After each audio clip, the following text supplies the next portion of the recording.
आज का आजाद सिपाही अखबार आपने पढ़ा क्या? पढ़ते रहिए अपना लोकप्रिय दैनिक अखबार आजाद सिपाही। नमस्कार, आजाद सिपाही के प्राइम बुलेटिन में आपका स्वागत है। मैं हूं राहुल सिंह। आज के प्राइम की प्रमुख खबर कुछ इस प्रकार है। पारा शिक्षक सोमवार से करेंगे विधानसभा घेराव, विभाग ने भी लागू किया नो वर्क नो पे। दूसरी खबर, जून से पहले झारखंड में पंचायत चुनाव कराए जाने की तैयारी। तीसरी खबर, रांची में विस्थापितों की रैली में बोले कांग्रेस के प्रदेश अध्यक्ष डॉक्टर रामेश्वर उरांव, समस्याओं का निराकरण करेगी सरकार। चौथी खबर, मुख्यमंत्री द्वारा रोजगार उपलब्ध कराने की दिशा में एक नई पहल, लोहरदगा ने तैयार कर लिया है कोयले का विकल्प, खुल रहे रोजगार के द्वार, ग्रामीणों की हो रही आमदनी। पांचवी खबर, राजधानी रांची में सोमवार को होगा स्टेक होल्डर्स कॉन्फ्रेंस, खुलेंगे रोजगार के द्वार। आइए अब सुनते हैं खबर विस्तार से। पारा शिक्षकों ने सोमवार से आंदोलन का ऐलान किया है। इसे लेकर विभाग का रवैया भी सख्त हो गया है। विभाग ने नो वर्क नो पे लागू कर दिया है। वहीं कहा है कि अगर पारा शिक्षक इस आंदोलन में शामिल होंगे तो उनके खिलाफ अनुशासनात्मक कार्रवाई की जाएगी। इसे लेकर जिलों के डीएससी को जिम्मेदारी दी गई है। साथ ही हर दिन की रिपोर्ट मांगी गई है। इधर सरकार की वादा खिलाफी का पारा शिक्षकों ने विरोध करने का निर्णय लिया है। झारखंड राज्य सहयोगी शिक्षा मित्र पारा शिक्षक संघ के प्रदेश अध्यक्ष विनोद तिवारी ने कहा कि मांग पूरी नहीं किए जाने के कारण सरकार के खिलाफ पारा शिक्षकों में आक्रोश है। 28 फरवरी को एकीकृत संघर्ष मोर्चा की बैठक में लिए गए निर्णय के अनुसार 15 मार्च से विधानसभा का घेराव किया जाएगा। यह क्रम 19 मार्च तक चलेगा। इसके तहत 15 मार्च को विधानसभा घेराव में गिरिडीह, रामगढ़, देवघर, लोहरदगा, पूर्वी सिंहभूम के पारा शिक्षक शामिल होंगे। 16 मार्च को चतरा, गढ़वा, सिमडेगा, गोड्डा और पश्चिमी सिंहभूम जिला के पारा शिक्षक मौजूद होंगे। 17 मार्च को हजारीबाग, लातेहार, पाकुड़, रांची और खूंटी के पारा शिक्षक शामिल होंगे। साथ ही 18 मार्च को पलामू, धनबाद, कोडरमा, सरायकेला के अलावा 19 मार्च को गुमला, दुमका, जामताड़ा, साहिबगंज, बोकारो के पारा शिक्षक शामिल होंगे। प्रदेश अध्यक्ष तिवारी ने कहा कि मोर्चा की मांग है कि एनसी पारा शिक्षकों का 22 महीने से बकाया मानदेय का भुगतान हो और 65,000 पारा शिक्षकों की सेवा स्थायी करते हुए वेतनमान दिया जाए।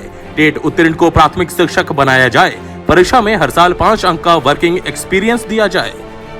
अब नजर डालते हैं आज की दूसरी प्रमुख खबर पर। झारखंड में आगामी मई-जून महीने में पंचायत चुनाव करा लिए जाने की संभावना है। इस संबंध में ग्रामीण विकास विभाग की ओर से राज्य निर्वाचन आयोग को पत्र भी लिखा जा चुका है। ग्रामीण विकास विभाग की ओर से मिली जानकारी के अनुसार 18 फरवरी को इस संबंध में आयोग को पत्र लिखकर पंचायत चुनाव संपन्न कराने का आग्रह किया गया है। वहीं पंचायत चुनाव संपन्न कराने में आ रही सबसे बड़ी बाधा को दूर करते हुए डीके तिवारी को राज्य निर्वाचन आयुक्त बनाया जा चुका है और वे खुद विभिन्न जिलों का दौरा कर पंचायत चुनाव की तैयारियों को अंतिम रूप देने में जुटे हैं। इसके तहत आरक्षण, रोस्टर और परिसीमन समेत अन्य जरूरी कार्यों को अंतिम रूप दिया जा रहा है। इससे पहले राज्य सरकार की ओर से 7 जनवरी को अधिसूचना जारी कर पंचायती राज्य संस्थाओं के लिए कार्यकारी समिति का गठन किया गया है। पंचायती राज्य संस्थाओं के विघटन के बाद कार्यकारी समिति का गठन अधिकतम 6 महीने के अवधि के लिए किया गया है और यह अवधि जून में खत्म होगी। इससे पहले पंचायत चुनाव कराने के लिए आयोग पूरी तत्परता से काम कर रहा है। बताया जा रहा है कि राज्य निर्वाचन आयोग कार्यालय में पदस्थापित अधिकारी और कर्मचारी इसे लेकर देर शाम तक छुट्टियों में भी काम में जुटे हैं। पंचायतों के विकास के लिए केंद्र सरकार ने 14वें वित्त आयोग मद अंतर्गत वित्तीय वर्ष 2015-16 से वित्तीय वर्ष 2019-20 तक 5,560 करोड़ 65 लाख रुपए विमुक्त किए गए थे। लेकिन अब राज्य में त्रिस्तरीय पंचायती राज्य संस्थाएं विघटित हो चुकी हैं, क्योंकि झारखंड में त्रिस्तरीय पंचायती राज्य संस्थाओं में अंतर्गत ग्राम पंचायत समिति और जिला परिषद का चुनाव वर्ष 2015 में हुआ था और इसकी पहली बैठक जनवरी 2016 में हुई थी। इनका कार्यकाल 5 वर्षों के लिए निर्धारित है, जो अब पूर्ण हो चुका है। अब नजर डालते हैं आज की तीसरी प्रमुख खबर पर।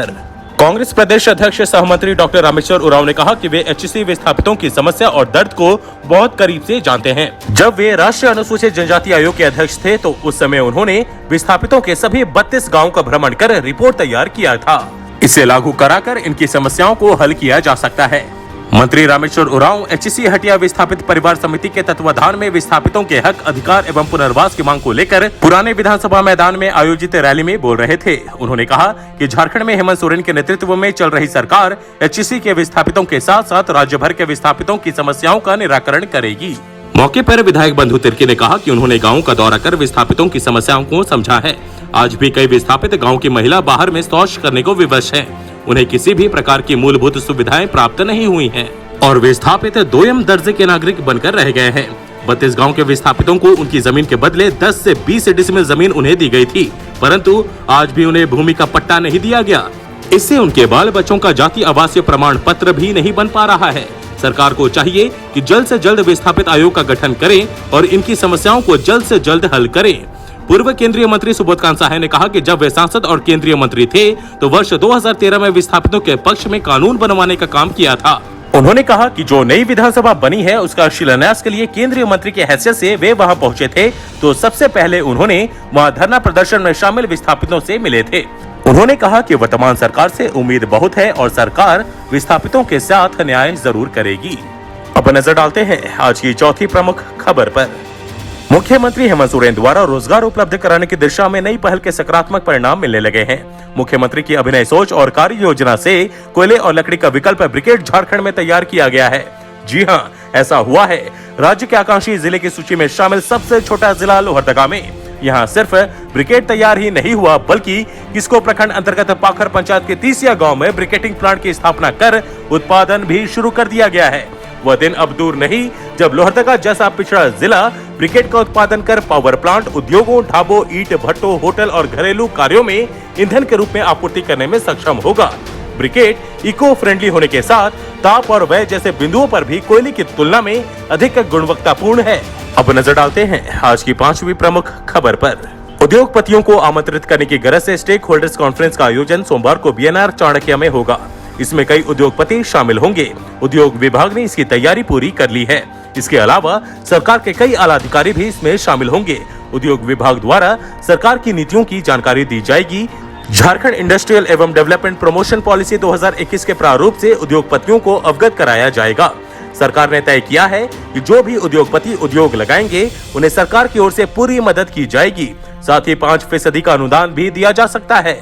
उद्योगपतियों को यहाँ बताया जाएगा कि किस तरह झारखंड में नक्सल समस्या कम हुआ है और लॉ एंड ऑर्डर बेहतर हुआ है। यह भी बताया जाएगा कि परिवहन और रेल मार्ग किस तरह से पड़ोसी राज्य को जोड़ते हैं। साथ ही सरकार की बेहतर पॉलिसी की जानकारी भी दी जानी है। इसमें सरकार के सिंगल विंडो पॉलिसी की भी जानकारी दी जाएगी।